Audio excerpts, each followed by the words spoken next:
Hello friends, स्वागत है आप सभी का मेरे यूट्यूब चैनल हिंदी पॉइंट में, जिसमें कि मेरा प्रयास रहता है हिंदी को बहुत ही आसान तरीके से आप तक पहुंचाने का। फ्रेंड्स, आज मैं लेके आई हूँ द्विवेदी युग। द्विवेदी युग की बात अभी मैं आपसे करूंगी। फ्रेंड्स, तब तक बात करते हैं आजकल के यूथ की और हमारे छोटे छोटे बच्चों से लेकर के काफी बड़े बड़े लोगों की क्या आदत बन चुकी है। आज की डेट में आपने फोन खोला, उसके बाद ये अंगूठा चलाते जाना है। आपको खुद नहीं पता कि आपने देखना क्या है, बस अंगूठा चलते जाना है।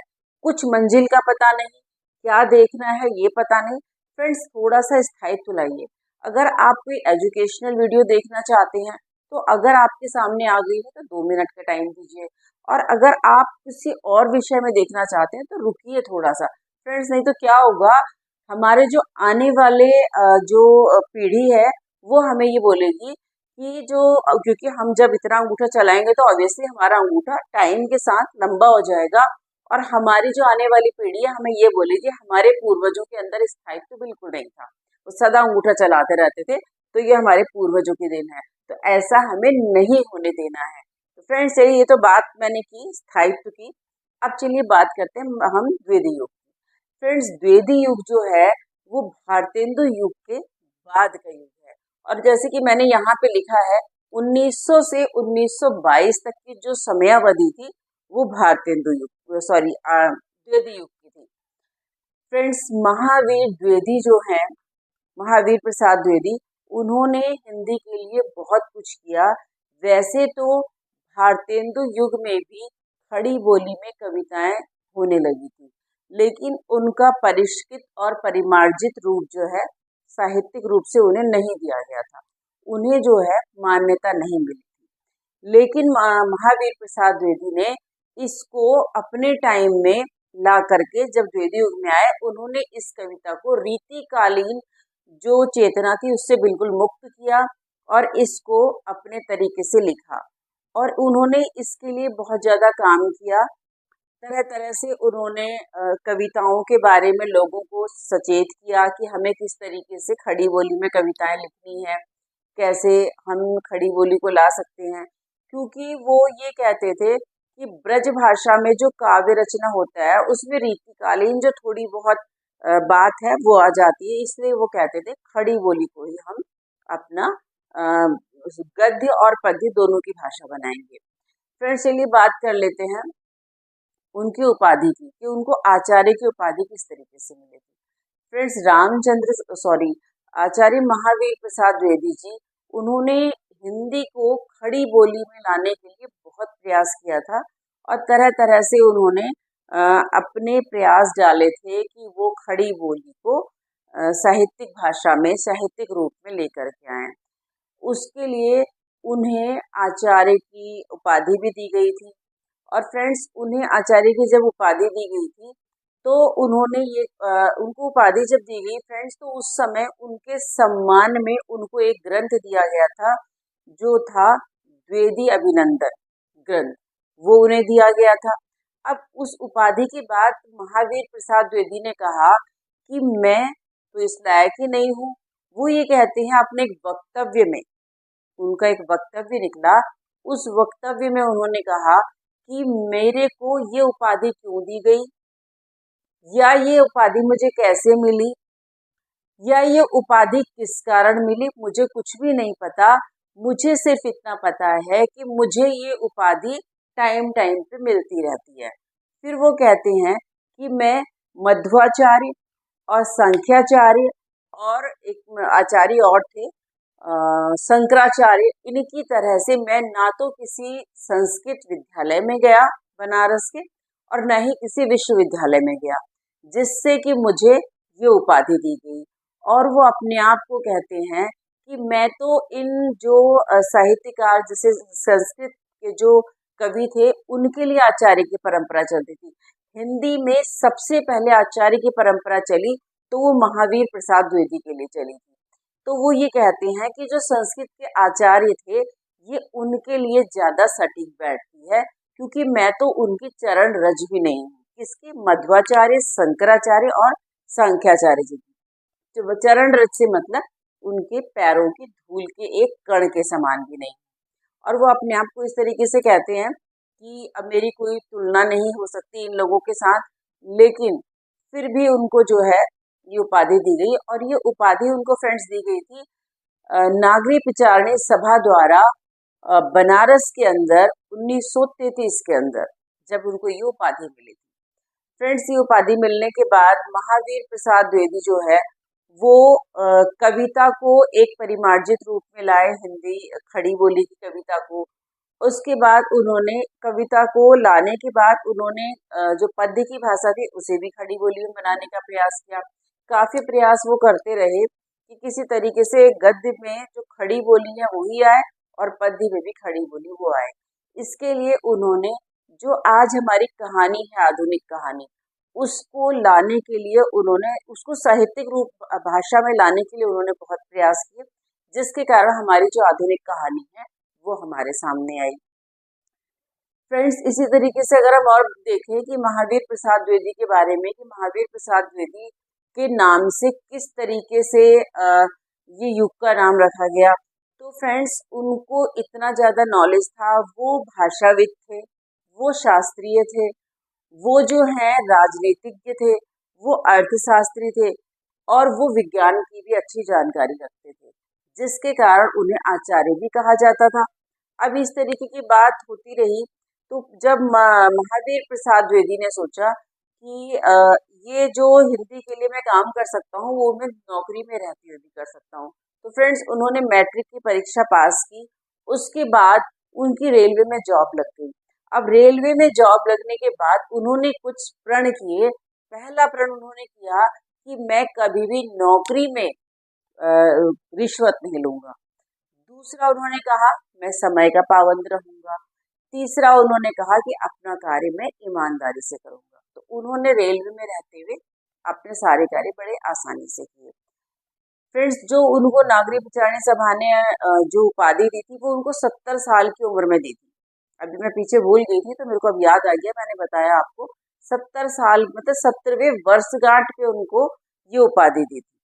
फ्रेंड्स, ये याद रखिएगा, भूलिएगा नहीं। अगर भूल जाएंगे तो एग्जाम में बहुत ज़्यादा प्रॉब्लम आएगी। अगर मैं जो आपको बोल करके बता रही हूँ एकदम से याद नहीं होगा, 2-3 बार वीडियो को रिपीट करिएगा, जरूर याद हो जाएगा। फ्रेंड्स, इसी तरीके से हम देख लेते हैं काफ़ी सारे जो है कविगण आए जिन्होंने अपनी अपनी रचनाएं लिखी। फ्रेंड्स, इसमें जो श्रीधर पाठक हैं उनकी बात अगर हम करें तो वो पहले ब्रज भाषा में लिखते थे, लेकिन उन्होंने पहली कविता अपनी जो लिखी वो लिखी उन्होंने एकांतवासी योगी, और वो पहली कविता बनी खड़ी बोली की। उसके बाद अयोध्या सिंह उपाध्याय हरिओद जी ने अपना प्रिय प्रवास नामक महाकाव्य लिखा। तो फ्रेंड्स, पहली कविता कौन सी हो गई? एकांतवासी योगी, श्रीधर पाठक जी ने लिखा था। और अयोध्या सिंह उपाध्याय जी ने पहला नाटक अपना महाकाव्य लिखा था जो कि प्रिय प्रवास के नाम से जाना गया। तो फ्रेंड्स, इस तरीके से महावीर अपने अपने प्रयासों से बहुत कुछ किया। और मैंने जैसे शुरू में ही बताया था कि सरस्वती पत्रिका के संपादन में 17 साल उन्होंने लगातार काम किया, उसका संपादन किया, जो अपने आप में बहुत बड़ा कीर्तिमान है। फ्रेंड्स, उन्होंने बहुत सारी रचनाएं भी लिखी। उस काल के कवियों की बात करूं तो काफी सारे कवि थे, जैसे बाल मुकुंद गुप्त हो गए, आपके बाल कृष्ण भट्ट हो गए, और हजारी प्रसाद द्विवेदी तो थे ही, और मैथिली शरण गुप्त हो गए। और एक प्रिय प्रवास की एक लाइन मुझे याद आ रही है। प्रिय प्रवास में उन्होंने यशोदा के द्वारा एक बात कही थी कि वो कह रही है अपने पति से, प्रिय पति वो मेरा प्राण प्यारा कहाँ है, मुझ जल निधि में डूबी का सहारा कहाँ है। मतलब कृष्ण के वियोग में वो इस तरीके से अपनी बात कह रही हैं। तो ये खड़ी बोली में था, प्रिय प्रवास का, तो मैंने आपको बताया। फ्रेंड्स, अब आ जाइए मैथिली शरण गुप्त की भारत भारती में।